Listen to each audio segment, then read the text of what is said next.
Hey everybody, how's it going? Today we're going to be going over and showing you how to install the Demco tabless base plate kit here on our 2021 Jeep Cherokee. So a base plate kit is just going to be one of the several components that we need to successfully flat tow our vehicle here.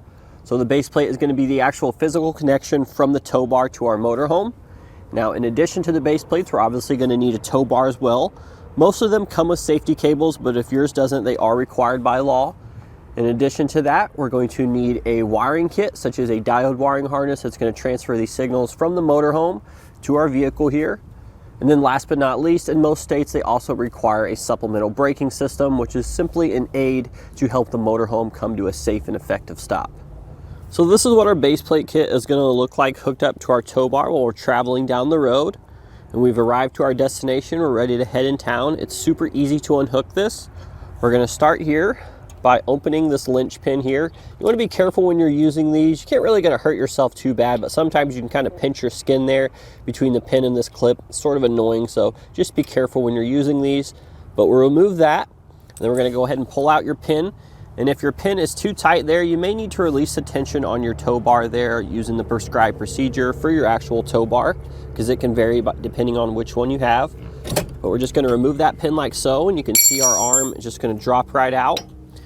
Now we can go ahead and remove our safety cable here from the keeper on the side, just like that. And then if we have any electrical or breakaway that we need to unhook, we would do that now as well. And I'd also like to point out that you can actually leave this arm installed here, or you can remove it. It's totally up to you guys. If you want to remove it for a nice, cleaner, sleek finish, we can just remove this linch pin, rotate this, and pull it out like so. And there we go. That's what it's going to look like when we're driving around town. There's actually a cover that's going to go in here well if you really wanted that finished install look. We can show you what that looks like as well. So here's that cover we mentioned. Pretty easy, just snaps into place. There's going to be two little keepers on the side there to keep it from falling out. And this is going to do a couple different things. Number one, it's going to protect the inside of the base plate so we don't have to worry about any dirt, debris getting in there, or water getting in there and rusting it over time, although it is powder coated, so won't be an issue. But, and again, in addition to the protection, also looks a little bit nicer. That's sort of a theme of this base plate kit here. It has a really nice finished install look. Everything is going to be sort of hidden behind the bumper here for the most part. The only thing that does stick out is the safety chain convenience link, or the safety chain tab, whatever you want to call that. And the reason that these do stick out is because we don't want to come each time with our safety cables. If it was too close to the bumper, we'd risk hitting the cables on the bumper and scratching them out. So it's actually a good thing that those are a little bit further away, just to keep it out away from the vehicle. But as we said here, everything has a nice durable powder coated finish. This is a very durable finish. It's definitely not going to flake off or chip on you. Therefore, it's definitely going to protect the metal underneath there from rust and corrosion. And it also helps it, again, blend in with the underbody paneling on the vehicle here. It's not quite an exact match, but it definitely helps it blend in more. So now when we're ready to hook back up to our tow bar, it's super easy. We can go ahead and just remove your protective cap there.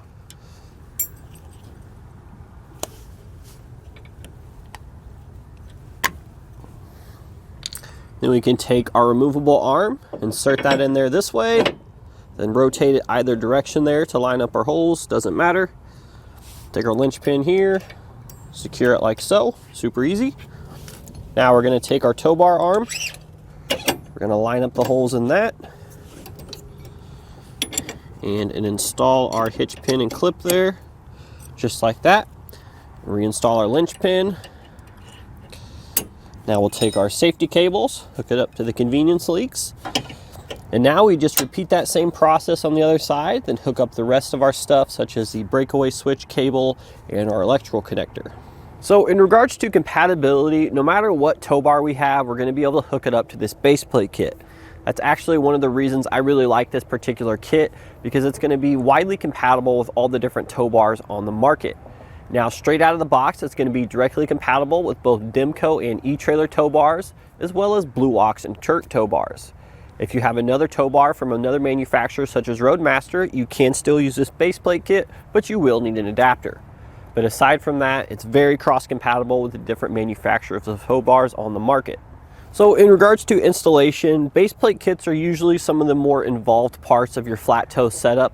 This one, however, it's really not that bad at all. I know when I was installing this, I was really kind of expecting to be cutting and hacking into the vehicle a lot more because a lot of base plate kits require this.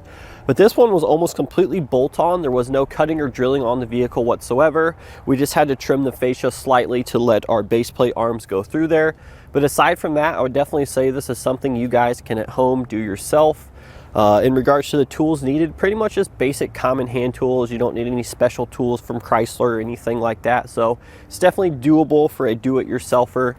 In regards to the time it's going to take you, this is kind of going to vary largely depending on your skill and your experience level.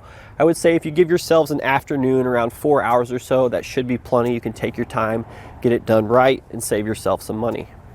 So first step of our installation, we need to open up the hood on our vehicle. We're going to have this filler panel here. So we need to actually remove this. It's easy to do that. We're just going to grab a flat blade screwdriver. And on the top of this panel, we're going to have several push pin fasteners located throughout. There's some on the back here. There's 2 in the very back.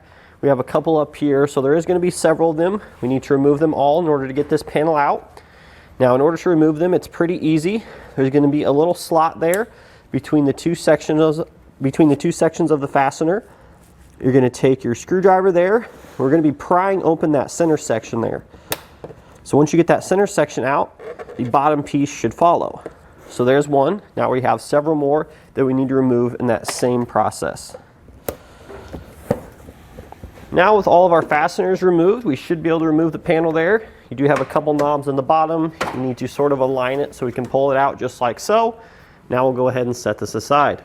Once we get that filler panel removed, behind here we're going to see we have a torque screw attaching part of our fascia tab to the body of the vehicle. So we need to remove that. There's one on each side using a T30 Torx bit.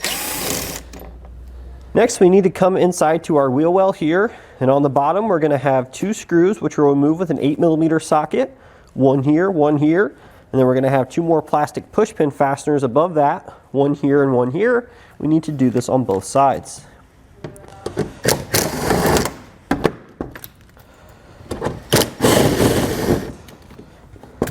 Now, if you don't have a handy little tool like this, you can actually get into the vehicle, start it up, and turn the wheel to give you more room to work.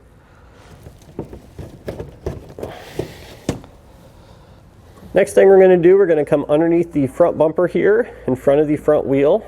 We're going to have our little mud flap section that's held in place with 3 metal rivets. Now, in order to remove this, we have to drill out those 3 rivets using a 3/16 inch drill bit. And if you have a right angle drill bit driver, that's certainly going to help with this. There's 1, 2, 3, and then we have 3 more on the other side as well. So once you get the 3 rivets drilled out, this removes pretty easily. It just slides down and out like so. So the next thing we're going to do is we're going to be loosening this fender liner trim piece here. We're going to be loosening the clips up to about this point here. We don't have to remove it completely. First things first, we're going to take a trim panel tool. We're just going to pry open the liner here from the inside. Just like that.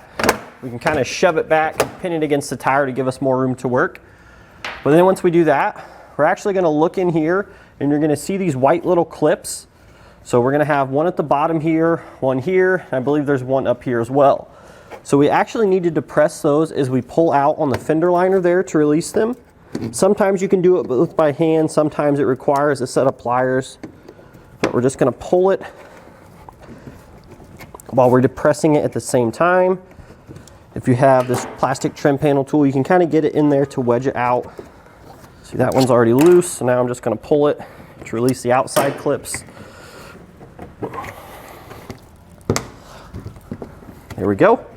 So we've got that one there. Looks like we have another one up here. So we're again going to go ahead and pull out at the same time as we depress that clip.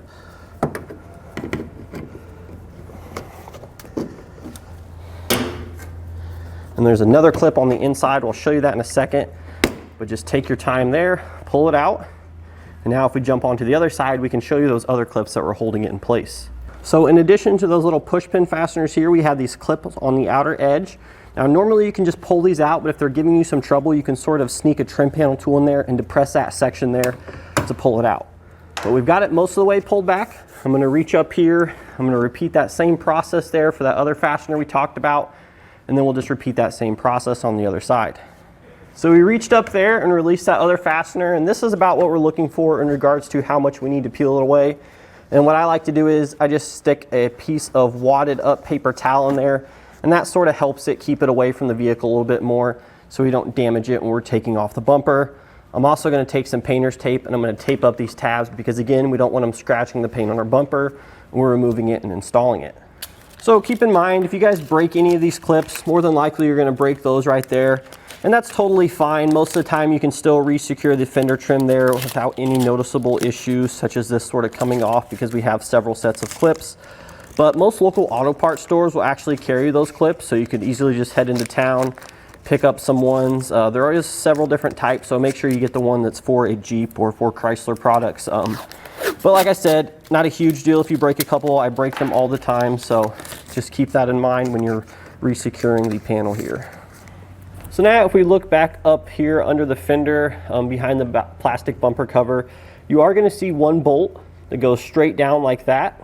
So we're going to use a 10mm socket. We're going to get that out.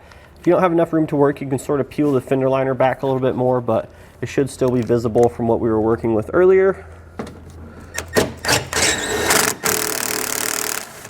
Go ahead and remove that. And then again, we have one on the other side we need to remove as well. Next, we're going to come underneath the vehicle here with a 10mm socket. You're going to see 4 bolts here, sort of where these two panels meet, so we need to remove those.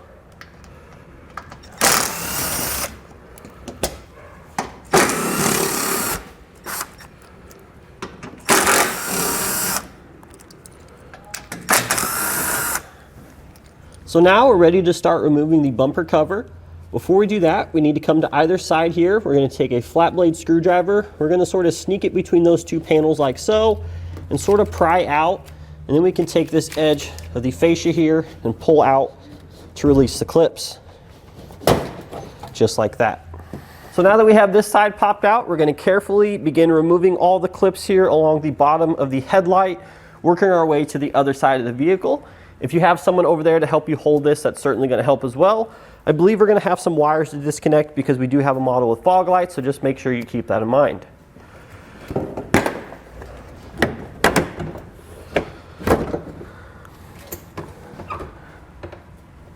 So yeah, it looks like over here on the driver's side, we do have a wiring harness to undo. So here's that wiring harness. We're going to pull down on this yellow tab like so. And then we're actually just going to pull up on that red tab, and it should just come right out. So once we have our bumper off, we're going to come in here to our bumper support. What we're going to do is we're going to take a 15mm socket. There's 3 bolts holding this on. We need to remove them. And then we're going to have this little plastic nut here. Well, it's not actually plastic, it is metal, but it just kind of pulls off. So just keep that in mind.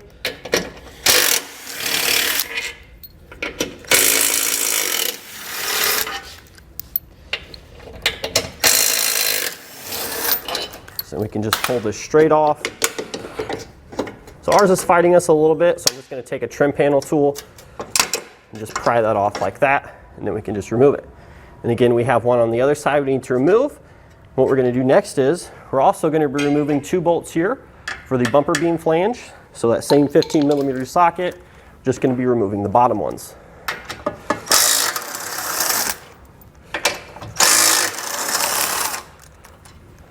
So now we're going to take the driver side base plate arm. It's clearly labeled driver. We're going to set this into position on the vehicle. Now keep in mind the instructions do note that on some models you need to hammer down that little standoff tab coming from the vehicle. Ours fit with the little oblong cutout there in the driver side base plate arm, so we didn't have to do that. But now we can go ahead and secure it using the factory hardware, those longer bolts with some Loctite on there. We'll just simply re-secure it in the same holes that we used to remove the old bracket. So just loosely thread those on. We won't be tightening them all the way down now. It looks like we have 2 other bolts here. Just make sure we don't forget our Loctite.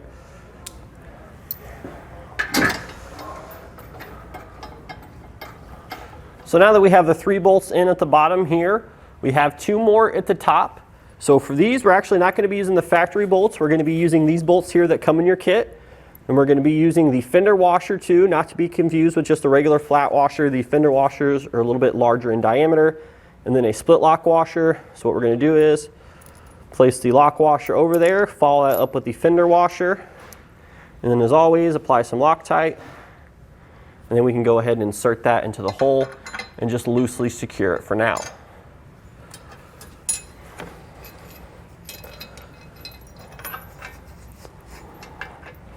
So this one's a little tricky there because we have the bracing there on our base plate.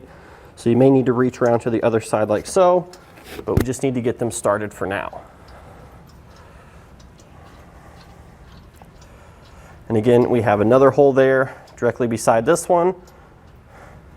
So the one on the inside here, I can't quite fit my hand in there, so I'm going to take a 17mm socket with a 6" extension, and I'm going to use that to guide the bolt in there and just tighten it loosely as best as we can.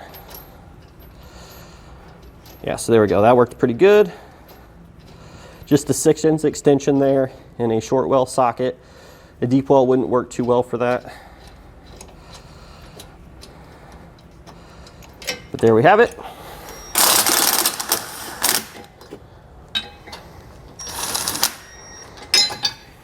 So next thing we're going to be doing is we're going to be grabbing our flat rectangular plates that look like this. Our 3/8 bolts, they're the very long ones that come in your kit. And then we're going to use the same split lock washer and the actual flat washer, not to be confused with that fender washer, which is a much larger diameter.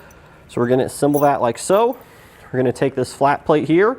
We're going to place it on top of the tube for our bumper there. You can kind of see this is going to line up with the tabs here on the bottom of the base plate. So what we're going to do is we're going to first apply some Loctite to the threads there on these bolts. And then we're going to stick it down through that top hole. We may need to put it through there first.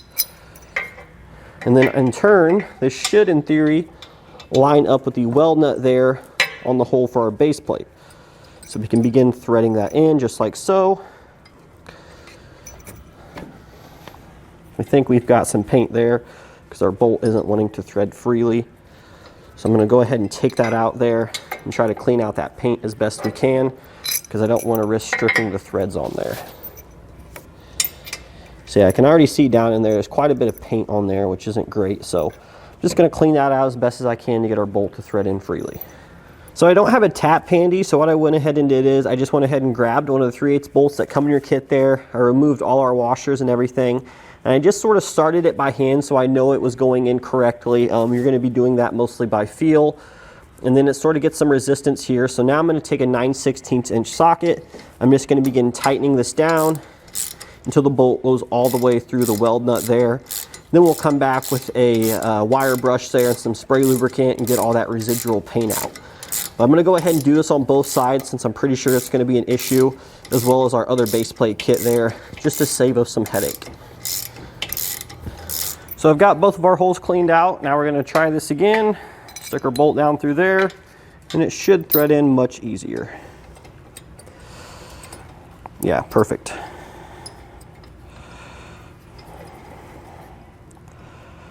We'll get that one started. I don't want to go too far. Take our other one here, split lock washer, flat washer, Loctite. And these are actually the 2 bolts we're going to torque first here. So if you remember, we left all the other ones loose earlier because we need to draw the base plate up towards the bottom of the bumper beam before we start torquing those. So these will actually get torqued first.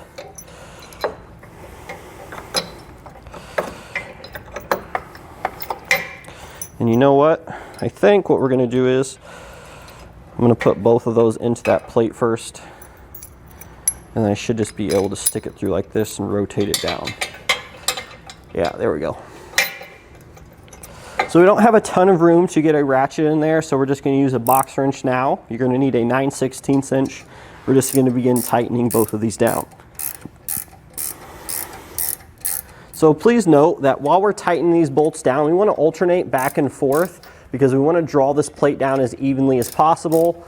So we're going to tighten a few turns here, switch to the other side, tightening it, and just keep repeating that same process until both sides are snug. So now we'll switch over to our torque wrench here, torque these down to spec. Again, alternating. We should have enough clearance Now that we have the bolts snugged up, so they don't require a lot of torque.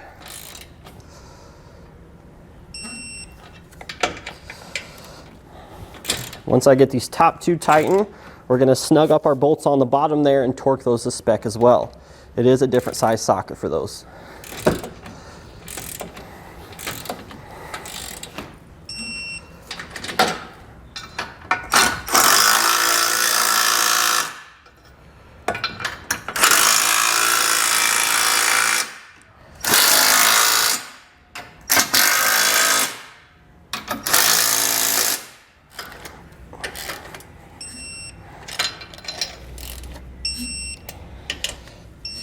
And then once we get all these bolts torqued down, we're going to repeat this same process on the other side for our other base plate arm. So we've got the base plate finished up on both sides here. Now we're going to take our safety cables that come in your kit here. They look like this. One of your quick links. So we're going to take one of the ends here. I'm just going to shove it down through that little opening there on the other side. And then they're both going to come out sort of at the bottom here. There should be a hole there on your base plate that we're going to attach one of the quick links to. Just like so. And we'll place one end of the cable through the link, the other end through the other side there, just like that. And now we'll just simply tighten this nut here.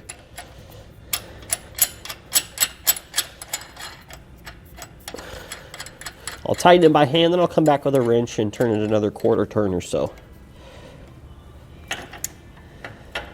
So next thing we need to do, we need to come over to our bumper here. We're going to flip it so we have the back side. This is what we're going to be working with. Now for starters, we're going to be removing these little side pieces here. You can sort of see the main grill mesh there. We have these little side cutouts. So we're going to take a 7mm socket. We're going to remove that nut there. And then we're going to take some needle nose pliers. On the ends here, you're going to see these white clips. So we're just going to depress those, and then we should be able to pull them out. So in order to remove these little plastic clips here, we're just going to press down there on the top section. And we should be able to pull them the rest of the way out, just like that. We have a couple more here on the back side as well.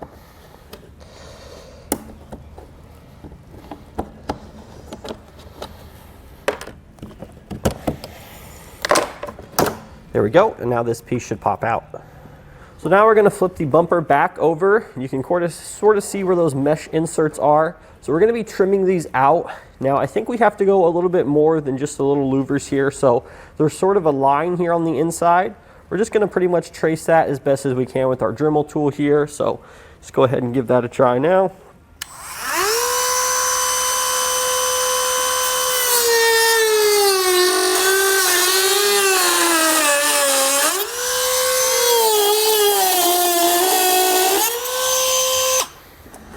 Go ahead and remove that section. So now that we have this out, what we're going to do now is I want to clean up all those rough edges there. So I think I'm going to come back with the sanding bit that goes on your Dremel there. If you have a file, or what works really good is a utility knife, just to clean up all those rough edges there. Once I do that, I'm going to repeat the same process on the other side. And I'm going to test fit the bumper on the vehicle. Make sure the base plate arms stick through there. They're not kidding on anything. If they are, then we'll obviously have to come back, trim a little bit more, but just sort of play it by feel here to get this right cut out. So now we're ready to reinstall our bumper cover on the vehicle here. Keep in mind, if you've installed any additional accessories in the meantime, such as an electrical connector or a breakaway switch, you may or may not need to do some additional trimming to the bumper, the mesh portion at the bottom, to accommodate those additional accessories. But with that being said, we'll go ahead and throw it on now. And that's going to do it today for our look and installation of the Demco tabless base plate kit here on our 2021 Jeep Cherokee.